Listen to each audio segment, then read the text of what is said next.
এক historical test match জয় ভারত আজকে করলো ইংল্যান্ডের ওভালের ক্রিকেট মাঠে। যে টেস্ট ম্যাচটা হয়তো মানুষ গাব্বার থেকেও আগে রাখবে। এই এমন একটা টেস্ট, যে টেস্টটা হয়তো গাব্বার যে জেতার আনন্দ, সেই জেতার আনন্দকেও ভুলিয়ে দেবে, বা সেই গাব্বার মতো টেস্ট ম্যাচকে ভুলিয়ে দেবে। এরকমই একটা টেস্ট ম্যাচ একটা হিস্ট্রি ক্রিয়েট করে দেখালো ভারতীয় ক্রিকেট দল। মোহাম্মদ সিরাজ টেক এ বো ম্যান, সত্যি কি প্লেয়ার! মানে প্লেয়ারটার ডেডিকেশন দেখলে হয়তো মানে তার কাছে স্যালুট জানাতে হবে, তার যে ডেডিকেশন ভারতীয় টিমের প্রতি, বা সে যখন যে টিমের বিরুদ্ধে খেলে, মানে তোমার লিগ ক্রিকেট বলো বা যাই বলো, সেই টিমের প্রতি তার যে ডেডিকেশন, পুরো স্যালুট।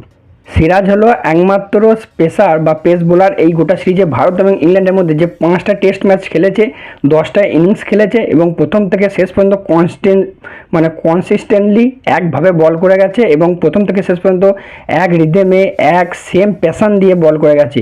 সে যখনই ভারতের জন্য বল করে বা ভারতের জন্য খেলে, সে সব সময় তার নিজের বেস্টটা দেওয়ার চেষ্টা করে। মানে তার তরফ থেকে যতটা দেওয়া যায় সে সব সময়, যদি একটা বলও করে সে সেই বলও কিন্তু সেই ততটা দেওয়ারই চেষ্টা করে। হ্যাঁ, অনেক সময় হয় কি যে সে যে এফোর্টটা দেয় সেই সময় সেই রেজাল্টটা মানে ততটা কামব্যাক রেজাল্ট সে পায় না, বাট তার তরফ থেকে কোনো রকম কোনো খামতি থাকেনি। এমনকি ম্যাচ শেষে ইংল্যান্ডের প্লেয়াররাও, যেমন কালকে জো রুট সেও বলেছে যে সিরাজের ডেডিকেশন পুরো অন্য লেভেলের ডেডিকেশন। আজকে হ্যারি ব্রুক সেও বলেছে সিরাজ একমাত্র বোলার, মানে হ্যারি ব্রুক আর কি শেষে ইন্টারভিউতে বললো যে সিরাজ একমাত্র বোলার যে এই সিরিজে প্রথম থেকে শেষ পর্যন্ত একভাবে খেলে গেছে এবং একভাবে কনসিস্টেন্টলি এক স্পিডে বল করে গেছে। এমনটা নয় যে তার উপর এফেক্ট করেছে। আমরা বুমরাকে নিয়ে কথা বলেছি, বুমরা মাত্র 3টে ম্যাচ খেলেছে, কিন্তু ভারত যে দুটো টেস্ট ম্যাচ জিতলো সেই দুটো কিন্তু বুমরাকে ছাড়াই জিতলো, এবং সেই দুটো ম্যাচের মেন লিডার বা লিড বোলার সেটা কিন্তু মোহাম্মদ সিরাজ। আমরা যে সেকেন্ড টেস্টে জিতেছি সেখানেও সিরাজ ফার্স্ট ইনিংসে 4টে না 5টা উইকেট নিয়েছিল, প্লাস সেকেন্ড ইনিংসে 2-3টে উইকেট নিয়েছিল, প্লাস এই ম্যাচটাতে নিয়ে কোনো কথা হবে না। গাব্বার টেস্ট ম্যাচ যেমন ঋষভ পান্তের জন্য মানে সারা জীবন মনে থাকবে, এই ম্যাচটা সিরাজ হোয়াট এ কামব্যাক। কালকে যখন ক্যাচ মিস হলো তখনও অনেকে বলছিল যে হয়তো এই ম্যাচটা আমরা হাতে চলেছি। আমিও বলেছিলাম যে এই একটা ক্যাচ মিস না ভারতের জন্য ভারী পড়ে যায়।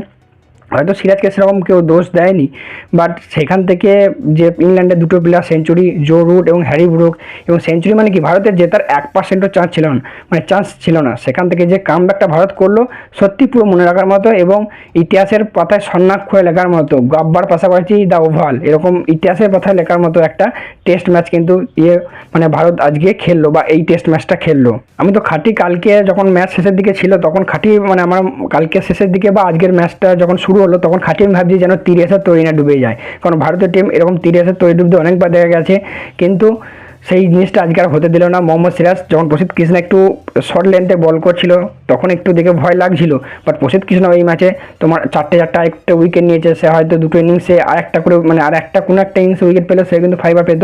যদিও প্রসিদ্ধ কৃষ্ণা থেকে মোহাম্মদ সিরাজ অনেক ভালো বল করেছে, প্রসিদ্ধ কৃষ্ণাকে আমি খারাপ বলছি না, কিন্তু প্রসিদ্ধ কৃষ্ণা যে উইকেটগুলো পেয়েছে আর সিরাজ যে উইকেটগুলো পেয়েছে, মানে যেভাবে উইকেটগুলো পেয়েছে যদি দেখো সেক্ষেত্রে অবশ্যই কিন্তু বুঝতে পারবে পার্থক্যটা। এবং এক সময় যেটা মনে ছিল সিরিজ হয়তো 3-1 হয়ে যাবে, সেই জায়গায় ভারত ইংল্যান্ডে গিয়ে 2-2 সিরিজ ড্র করলো, এবং তার মানে দুটো ম্যাচ ভারত জিতলো, দুটো ইংল্যান্ড জিতেছে, এবং তার সঙ্গে একটা ম্যাচ কিন্তু ড্র হয়েছে, যেটা কিন্তু কোনো কম কথা নয় একটা সিরিজ জেতার থেকে। যারা হালসাল ক্রিকেট দেখছো বা 2-4 বছর ক্রিকেট দেখছো তারা হয়তো বলবে কি এমন হয়েছে, ভারত সিরিজটা ড্রই করেছে, জিততে তো আর পারেনি।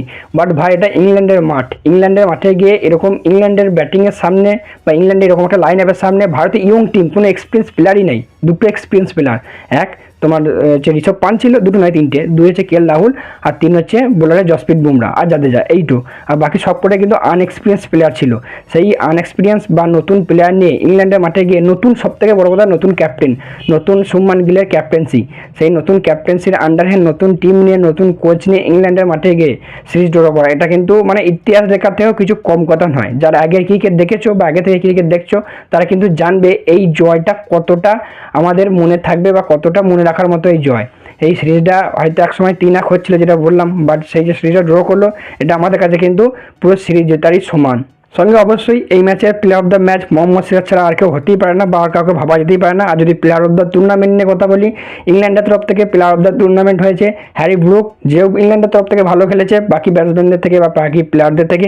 আর ভারতীয় তরফ থেকে প্লেয়ার অফ দ্য টুর্নামেন্ট হয়েছে ক্যাপ্টেন শুভমান গিল। তারও যে কনফিডেন্স লেভেলটা, সে যখন সিরিজ শুরু হয় তখন তার আগে ইন্টারভিউতে কিন্তু বলেছিল যে আমি এই সিরিজের বেস্ট ব্যাটসম্যান হতে চাই, এবং সে সিরিজ শেষে 10 ইনিংসে 750 প্লাস রান করলো, যেটা একজন ক্যাপ্টেন হিসেবে সে কিন্তু সব থেকে বেশি রান করলো এক সিরিজে, প্লাস একটা ট্যুরে ভারতীয় প্লেয়ারদের মধ্যে কিন্তু সেকেন্ড হাইয়েস্ট স্কোর সেটাকে করলো।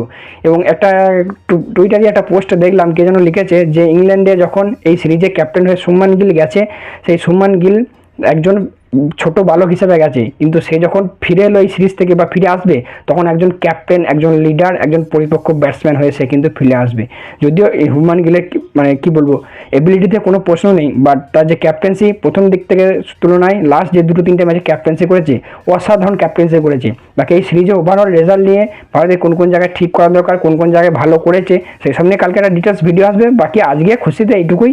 সো তোমাদের এই সিরিজের জয়টা কেমন লেগেছে অবশ্যই কমেন্ট করে জানিও। বাকি চলো দেখা হচ্ছে পরবর্তী ভিডিও, কালকে আরও এই ব্যাপারে ডিটেলস ভিডিও আসবে।